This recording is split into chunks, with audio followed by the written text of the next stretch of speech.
and welcome to the All-American Girls Cheerleading video. Here, you're going to learn how to get the most out of your practice because we're going to run this video like a condensed version of how a 2-hour practice should be run. Of course, if your practice is longer or shorter, you can modify it accordingly.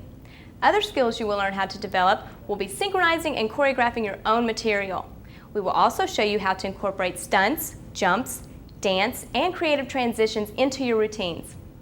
I'm Maria Cook, General Manager and Choreographer for the All-American Girls, former captain of ESPN National Championship Squad, Memphis State University. I have also taught cheerleading and dance to many high school and college squads across the country. Everyone on the All-American Girls squad is highly trained and very well educated in cheerleading, dance, and gymnastics. So let me introduce a few of our instructors that we have today. First, we have Lisa Bear, former gymnast with the NCAA championship team, the University of Utah, and former member of the nationally ranked Utah Cheer Squad. Laura Dietrich, former coach of Mater Dei and ESPN national champion, former Long Beach State cheerleader and LA Rams stunt squad. Chris Shaver, Laker girl and 4-time ESPN national champion with the MSU Pom Pom squad. Lakita Garth, former USC song girl and professional dancer. One of the most important parts of a practice is the warm-up. 90 times out of 100, this section is usually replaced with everyone sitting around talking about their boyfriends or shopping. So we have created the motion aerobic warm-up that everyone should do together. This should consist of at least 10 minutes of your practice time, and Lisa will lead us through ours today.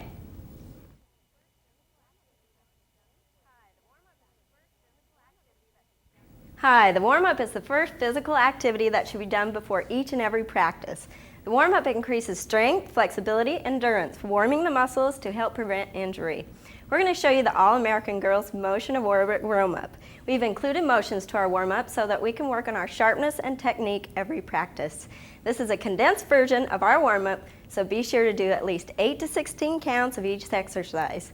Feel free to rewind and use our warm-up and incorporate your own exercises and motions into your practice. Okay, let's get our practice started.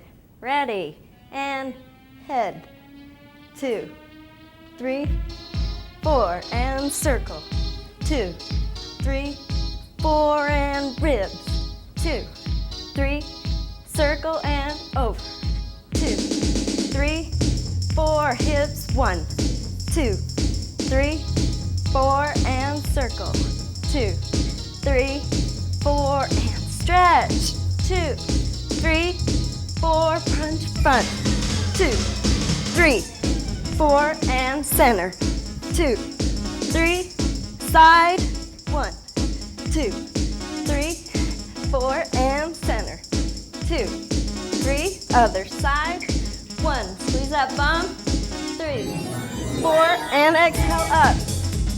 Contract down and contract, push, contract, push, double time, 2, 3, 4, reach down, grab the ankles, pull down tight, make it hurt, good, lunge to the right side, make sure to keep your knee over your ankle, press it down, 2, 3, 4, up and flex, 2, 3, 4, back to center, 2, 3, 4, other side, 2, 3, 4, up and flex. Push it, 2, 3, 4, slide down to center.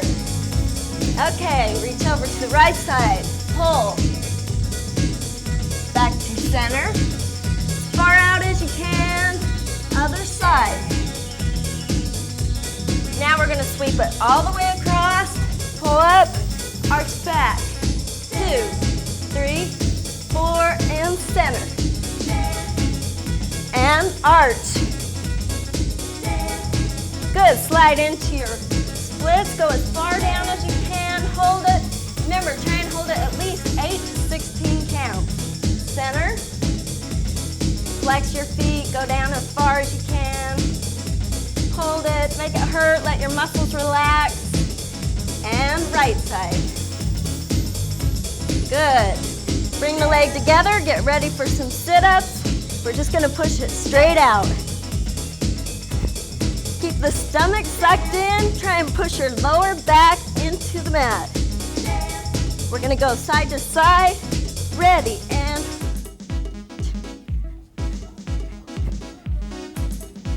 good.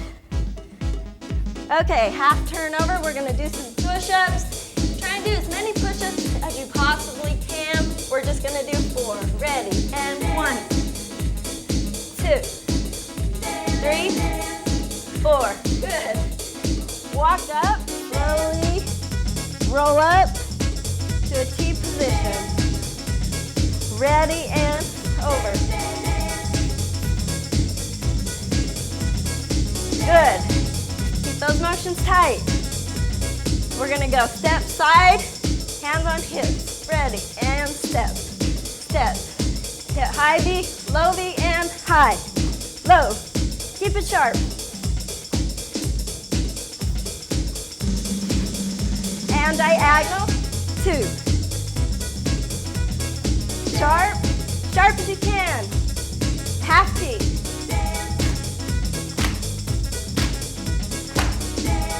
Funk it out. We're going to punch with the side lunge and punch, punch, punch, punch. Good. Back to center. Take lunge, front, back, and front. Back, front, back, as go post. Good. Back to your half T and half.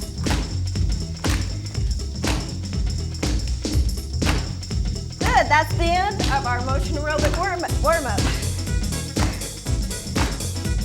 We're out of here.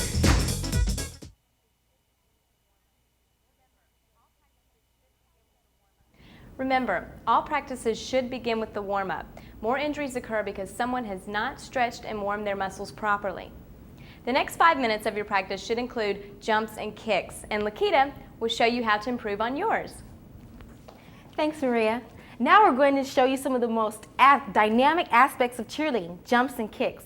Always remember that proper stretching is the fundamental part of all jumps and kicks, because the more limber you are, the better your jumps and kicks will be. Now, with respect to jumps, there are 3 important keys to great jumps. The first is to spot up with your head and your shoulders. The second is to lift with your arms as well as your legs. And the third is to point your toes. Okay, the first jump we're going to show you is the side hurdler. And you can use any prep you choose. Using the whip approach, this is a side hurdler. With this jump, what you want to achieve is a hurdle stretch position in the air. Notice that the bent knee is pointing forward and arms are hitting a strong T position. Now, Chris is going to demonstrate the second jump, and it's called the toe touch. She's going to use the whip approach. Thank you, Chris. Notice that Chris used spot, lift, and point, the 3 keys to great jumps. But she also let her feet pass her hands instead of actually touching her toes. This gives the jump more height and allows the legs to hyperextend. Now, the third and the last jump that we're going to show you is the front hurdler. And with this jump, I've chosen to use a longer prep. This is what the jump should be.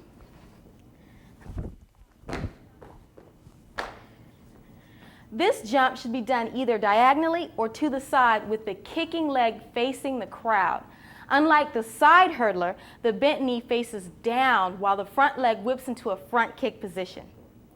Remember to always have a clean landing, because it's just as important for you to land with your legs together and knees slightly bent as it is for your legs to hit their maximum peak. Moving on to the second kick, to the 2 kicks we're going to show you, I'd like to point out that there are also 3 important keys to great kicks. The first is a good prep. The second is that you keep your back straight. And the third is pointed toes. Remember that the fundamental basis for jumps as well as kicks is proper stretching. Now, the front kick is the first kick that Shanna is going to show you. Shanna? Thank you, Shanna. Her kick was great because her strong prep allowed her greater spring and height, which is the first key to great kicks. One more time, Shanna, from the side. Thank you.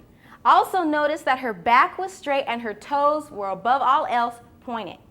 Now the hitch kick is the next kick, which is excellent to incorporate into cheers as well as dance routines.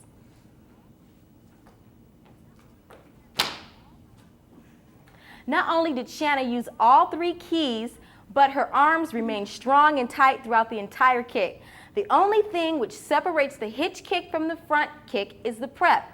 And you do this by stepping onto your kicking leg while bringing your other leg into a tuck position and spring into your kick. Kicks and jumps can be one of the most dynamic aspects of cheerleading. The more practice and use of the 3 keys to jumps and kicks, the more exciting your cheers, routines, and crowd involvement will be. Right, guys? Right. All right. Woo!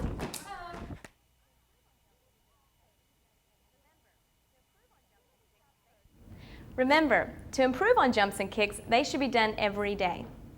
A cheerleader's job first is to support the team. A cheer was designed to get the crowd involved and to help get that touchdown or make that basket. Next, we have Laura to teach us a quick sideline. This section of your practice should be at least 20 minutes in length. Thanks, Maria. All right, everybody. Are you ready to wake up your neighbors? Well, you will with the sideline cheer you're about to learn. But first, let me give you a few pointers on how to yell. When you're trying to get a crowd involved in your cheer, you have to make sure they understand and hear what you want them to yell along with you. So, it's very important that everyone on the squad knows how to yell. Everybody try this with me. Put your hands on your stomach and repeat after me. Go! Go! Fight! Fight! All right! All right! Do you feel your stomach contracting? If it is, you're using your diaphragm to yell. If it's not, you may be screaming from your throat, and that can be detrimental to your valuable yelling voice. Let's try again. Go! Go! Fight! Fight! Laura's the best! Laura's the best! Gotcha! Gotcha! Hey! Hey! Stop it! Stop it! Anyway, remember, yelling from the diaphragm will save your valuable voice and make the words to your cheer understandable and easily heard by your crowd. Let's go ahead and learn the words and motions to the sideline cheer, and don't forget the rewind button on your VCR. The words go like this. Fight! Fight! Defense! Hold tight, you try it! Fight! Fight! Defense! Hold tight, last time! Fight! Fight! Defense! Hold tight! Good job. Okay, since this is a sideline cheer, your head cheerleader will start it, and when you hear it, you catch on and clap it through the first time, like this. You're cheering to the crowd in the back, and the head cheerleader starts it. Fight! Fight! Defense! Hold tight, then you clasp. Make sure when your squad turns to face the crowd, everyone turns the same way. It looks good that way. Okay, after the clasp, put your first motion out on fight, and right away bring it back in and clap, not clasp, twice. So it goes like this. 5, 6, 7, clasp, 8, hit, fight, clap twice. Then, after that motion, you're going to punch it out to a side lunge on the second fight. And on the next pause, you're going to bring it back into the inverted T position. And so it goes like this from the beginning. It goes 5, 6, 7, clasp, 8, hit, fight, clap twice, fight, pull. Okay, let's try that again from the beginning. Here we go, and 5, 6, 7, clasp, 8, hit, fight, clap twice, fight, then pull. Then from here, lunge forward with your right foot and hit a T on defense. Then on the pause, clasp it down with your knees slightly bent, and to finish it off, pull your right arm up as you straighten up on hold tight. So, from the inverted T position, you step forward to a T, clasp it down, then straighten up. With the words, it's, from the inverted T, it's defense, clasp, hold, tight. Let's put it all together slowly. Here we go, and 5, 6, 7, clasp, 8, hit, fight. Clap twice, fight, then pull. Hit, defense, clasp, hold, tight. Now, to start again, pull straight down to a clasp, slightly bent so you can pop right back out for the fight. Okay? Okay, we're turning around to the back, yelling to the crowd, and your head cheerleader starts it. Fight! Fight! Defense! Hold tight and clasp. Fight! Fight! Pull! Defense! Hold tight. 2 more now. Fight! Fight! Defense! Hold tight. Last time, let's hear it. Fight! Defense! Hold tight! And hold your ending. Notice the crowd control with the cue last time, the crowd encouragement, such as let's hear it, and the voice inflection at the end to finish it strong. Also, remember to hold the ending. Go through it a couple of times with the tape on pause, I'm tired, to make sure you really know it before going on.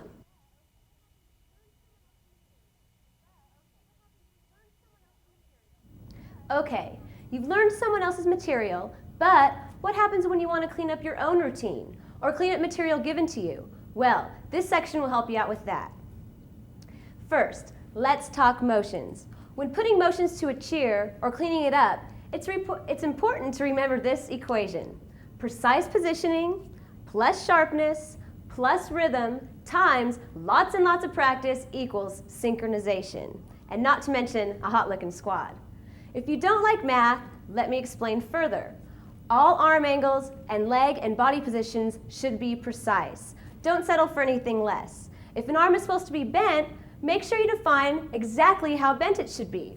Notice, Maria's at a 90-degree angle. Everyone else should be at a 90-degree angle also. Lisa should be that way, and you should be that way. Doesn't that look much better? They all look synchronized, okay? If it's supposed to be straight, boom, it's straight. Not one bent, one straight. Okay? Same thing with the body and leg position. Okay, they're going to get into a lunge. You want to make sure that if everyone's supposed to be turning forward, they're forward. Okay? If your knee's supposed to be turned out, it should be out. Okay? Everyone should be going the same direction also. There. See the difference when the body position is exact? Okay, precise positioning must be practiced every day until it becomes automatic. So take the time to break up each part of the routine. I suggest standing in front of a mirror to practice, or better yet, if the squad has access to a mirror dance room, use it. When you start cheering, coaches are usually going to say, be sharp. Well, what's that? Sharpness comes from quickness. The quicker your arms and legs move from one position to another, the more clean and visual the routine will be. This doesn't mean the arms should move at 100 miles an hour nonstop. It means each motion is an explosion that keeps to a certain beat, fast or slow. This brings us to the third part, rhythm. Music is usually counted in sets of 8, and so can words to a cheer, like this. Fight, fight, defense, hold tight, boom. After you've given each word and pause a beat or a count, you can add a movement to each beat. You don't necessarily have to hit each beat or stay with single counts. You can hold a count or add a movement on what we call a half count. Let me explain. Notice, when I assign the words a numbered beat, one beat didn't have a number. Well, that's because it's a half count, the beat between 2 counts. We call it an, so it's fight, boom, boom, fight, hit, defense, pause, hold tight, pause. When it comes to rhythm, let the creative juices flow, but make sure you stay with the beat. So, precise positioning plus sharpness plus staying with rhythm practiced every day will result in perfect synchronization and a routine that both you and the crowd can enjoy. Just as a reminder, be creative. I can't stress that enough, but after those creative juices flow, don't forget to apply that equation.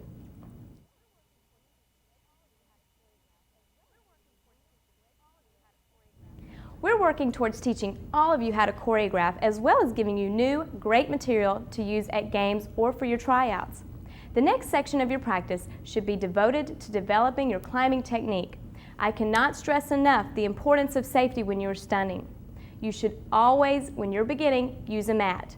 You should always have a spotter, and in some cases 2, and you should always have a coach or a sponsor at your practice while doing these. Devote at least 20 minutes to this portion of your practice.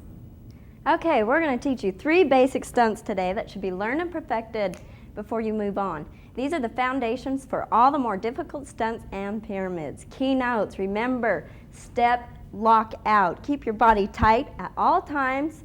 And for a prep, it's a 1, 2, down, up. Next is safety. The first point is communication. Always communicate with your partners. If you feel unsure or shaky about a stunt, make sure you don't attempt it until you're ready. Number 2, always be aware. Your mind should only be on the stunt. The third one is a downward. It's the simplest and most efficient way to communicate with your partners. Top person, if you feel like you just can't stay up there any longer, just say down. Base and spot, immediately prepare for the dismount. Also, base, if you're feeling shaky and you just can't hold that stunt any longer, stay down. Top person and spot, get down as quickly as possible. However, base, you must gut it up until the top person is safely on the ground. She should never hit the ground. Base, you and spot, you are responsible for that top person at all times. Okay, we're going to show you the L stand, and Kathy is going to teach it for us. To begin the L stand, Laura, who is the base, will start in a nice lunge position with her shoulders and hips facing forward. Also notice that her knee is directly above her ankle. Now that Laura is tight, she is ready to go. From here, Tony, who is the climber, begins by placing her hands on Laura's shoulders and her foot as high as possible into the pocket. On the counts 1, 2, down, up, Tony will push straight down on the shoulders, step up, and immediately lock out her leg. Pay close attention that as Tony is stepping up, Laura supports her leg firmly above the knee. Ready? 1, 2, down, up. Once Tony is sturdy and balanced, she then lifts her leg straight above Laura's head. Laura then looks for her leg, grabs and holds it, making sure that her arms are tight and locked out. In order to dismount, Laura begins by guiding the leg forward and down. Tony then hits a goalpost position with her arms, steps off forward while Laura spots around the waist. And there you have it, the L stand. All right, now we're going to show you the spot. The spot holds around the waist, lift if necessary. 1, 2, down, up. Keep hands on at all time. For the dismount, you're going to walk to the side and assist with the landing. Hi, my name's Tony, and I'll be taking you through the shoulder sit, step by step. To begin the shoulder sit, we'll have Kathy, the base, step into a tight lunge position. Notice that Kathy's back leg is straight and locked out, her front knee is directly over her ankle, and her shoulders and hips are facing forward. Maria, the climber, will then place her hands on Kathy's shoulders, her foot high into the pocket, and on the count of 1, 2, down, up, we'll push straight down on Kathy's shoulders and immediately step and lock out. Ready? 1, 2, down, up. Once balanced, Maria will then take her other leg and place it over Kathy's shoulder to end up in a straight sitting position. Kathy then steps in with her feet shoulder width apart, pulling down firmly on the top of Maria's knees. Notice how Maria's feet are locked in the small of Kathy's back. And there you have it, a shoulder sit that is balanced and tight. In order to dismount, Maria will extend one leg at a time, grabbing as if she was shaking hands with Kathy. Kathy then bends with her legs, pushes and extends her arms straight into the air. At the same time that Kathy is doing her part, Maria will place her weight on top of her locked arms, ride the pop, and land. Ready? 1, 2, down, up. Good job, Maria and Kathy. And there you have it, the shoulder sit. Okay, once again, the spot. The spotter holds onto the waist firmly. 1, 2, down, up. Everything okay up there? Okay, and for the dismount, again, just holding at the waist. 1, 2, down, up. Assist with the landing. Next, we will show you a double base stunt called the elevator. First, the bases face in towards each other, legs slightly further than shoulder width apart. They then bend at the knees, keeping their body in a straight line and their seats tucked under. They then take their hands, put them together like a book, and then open them. The top person then grabs base's shoulders. She spots their hands, takes a prep, and as she will ride up, she keeps her stomach in tight and locks out her knees. Bases dip with the top person as she lands into their hands and rotate their hands to cup the ball and the heel of the top person's foot, at the same time bringing the foot straight close to their body and resting it on their chest. On the count of 1, 2, down, up, they will perform their stunt. Ready? 1, 2, down, up. Good. Okay, to dismount this stunt, the basses re-grab hands with the top person. She then swings off the front, and then the basses grab underneath, supporting the arm. Good, that is the elevator. Now Lisa will explain the spot. Okay, spotter, again, you grab at the waist. For this stunt, you might need a little muscle, throwing Tony up on a 1, 2, down, up, right up with her. Hold at the back of the legs. Do not let go of the back of the legs at any time. For the dismount, wait until they have re-grasped hands. Walk around the front, still holding the back of the leg. Grab as high up on the arm and catch underneath the pit for the landing.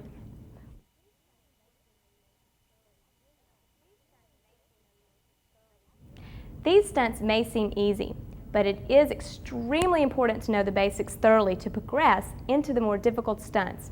Also, knowing the techniques and building a strong foundation allows you to develop your own innovative ideas and stunts.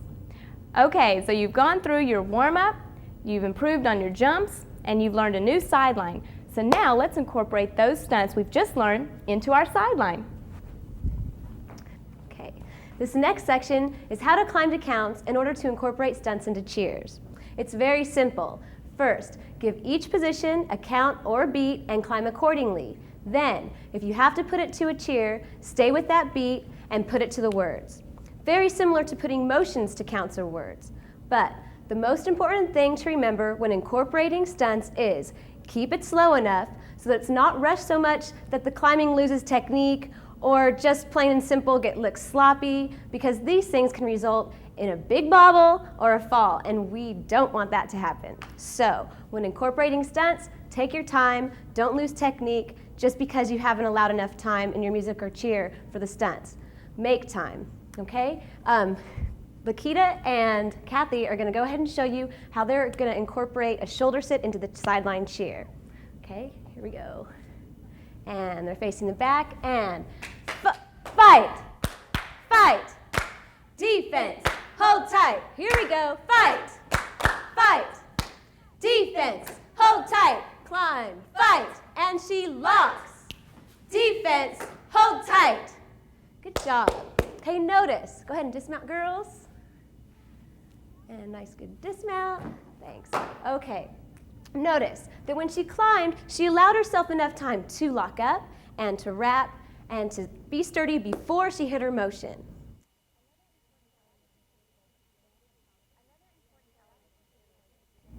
Another important element in cheerleading is the dance and palm segment. Choreography is the basis for a good routine, but with the incorporation of sharpness and synchronization, you're on your way to a great performance. This effect can be achieved either with or without the use of palms or other visual aids. However, today, we will be doing mostly funky moves, so we won't need these. Okay, once again, my name is Chris, this is Shanna and Kathleen, and we're going to show you the routine. Here we go.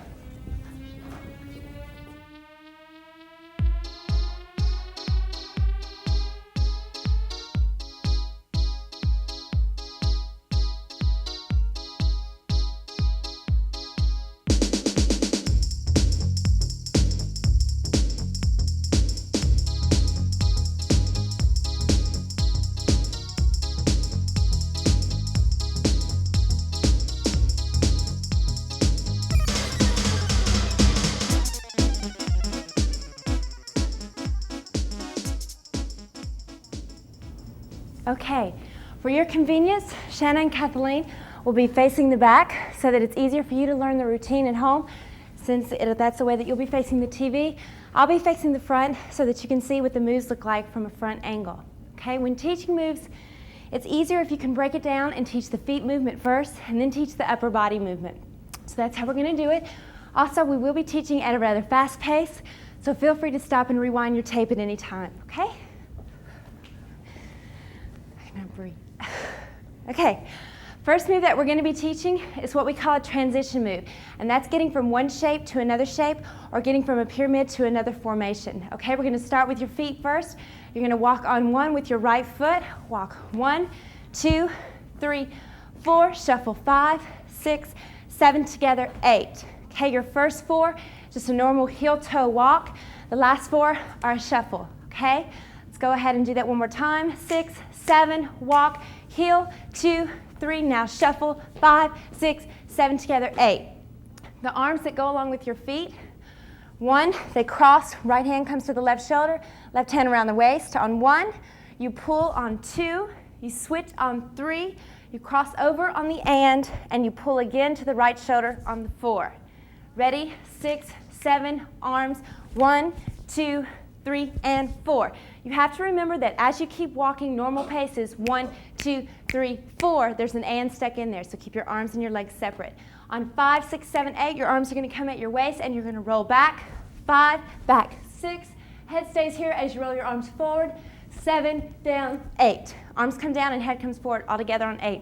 Let's try the walk from 1, 6, 7, walk. 1, 2, 3, and 4, roll, 6, 7, 8. Okay? The next move from here is what we call the running man. You're just going to pick up your right foot forward on 1, boom, 2, boom. You're just going to bring it up and push into a lunge, up and push into a lunge. And to show you the variations of arm movements that you can do on moves, instead of doing the normal push down, down, you're going to grab and pull as you run.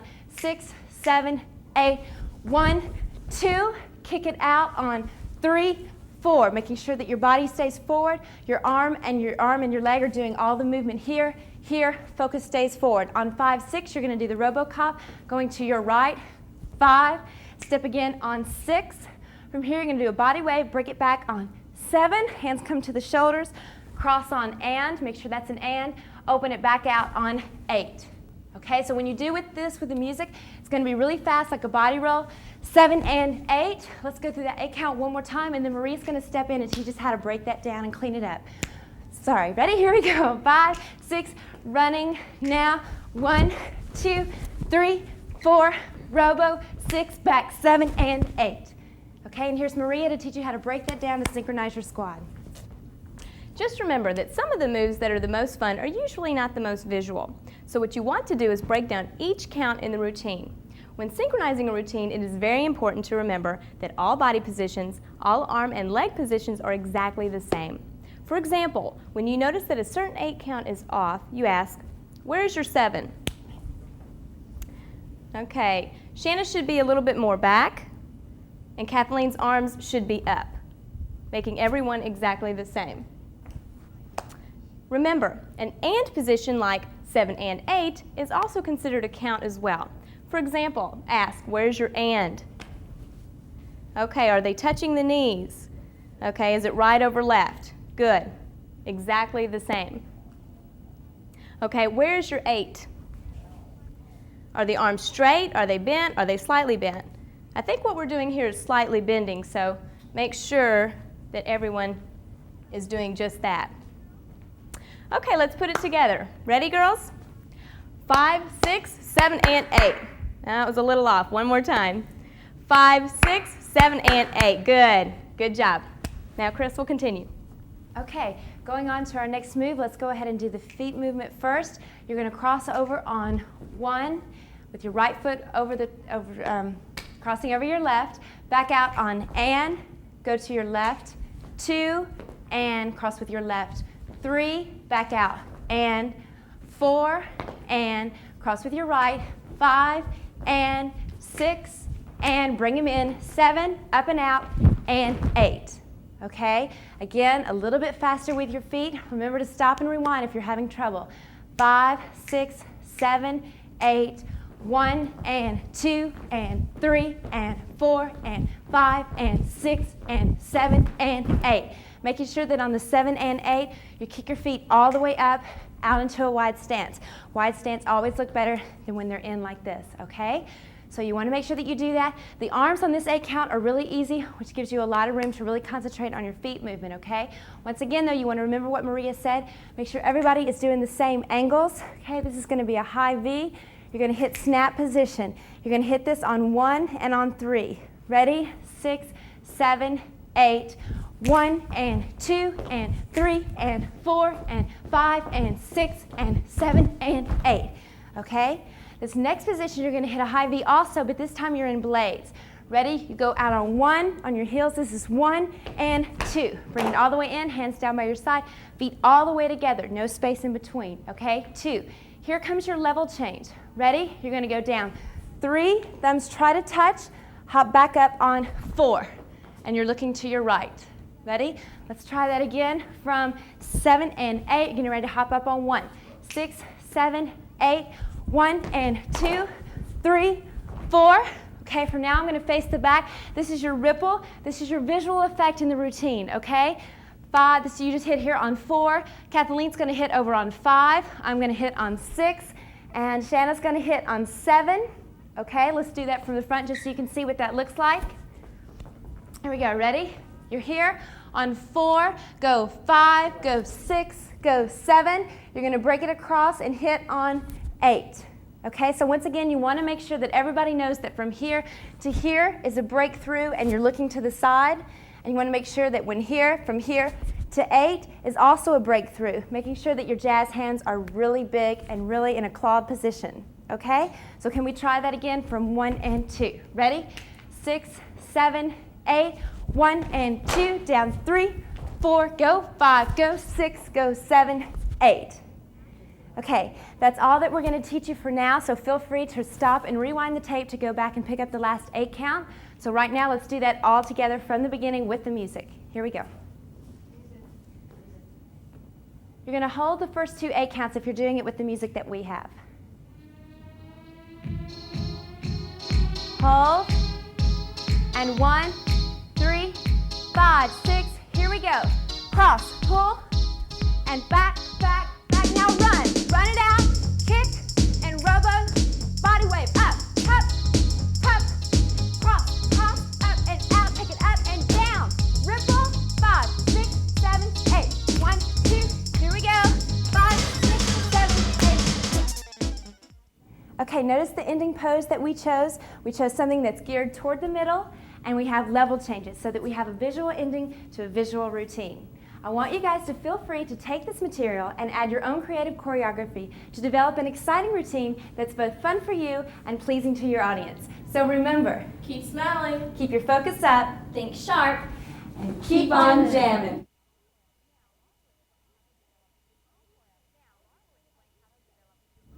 Now, Laura will explain how to develop your own choreography skills. Okay, how do you put all of your creative ideas together into an entire routine? Well, this is when choreography comes in. Usually, ideas are put together for a routine, and all you end up with are sections of a routine. And what do you do with the sections? You put them together with transitions, which happens to be the most difficult part of choreographing a routine.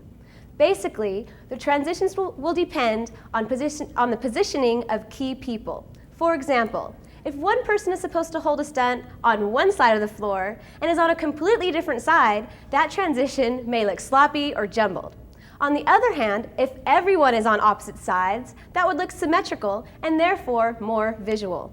So, set up every formation, keeping in mind what's coming next in the routine, so that the transition into a dance or stunt will be easy, visual, and organized. Because you've learned the basics of motions, cheers, and stunts, you should be able to create your own stunts and ideas, challenge your creative talents, and develop your own style. Okay, is everyone tired? You should be. We really worked you hard today. We've warmed up, we've worked on improving our jumps, we've learned a new sideline, we've learned stunts, and a new palm routine. Now we're going to show you how we have chosen to put ours all together. Feel free to use these same ideas, but we do encourage you to incorporate your own. Thanks for working hard, and we'll see you soon.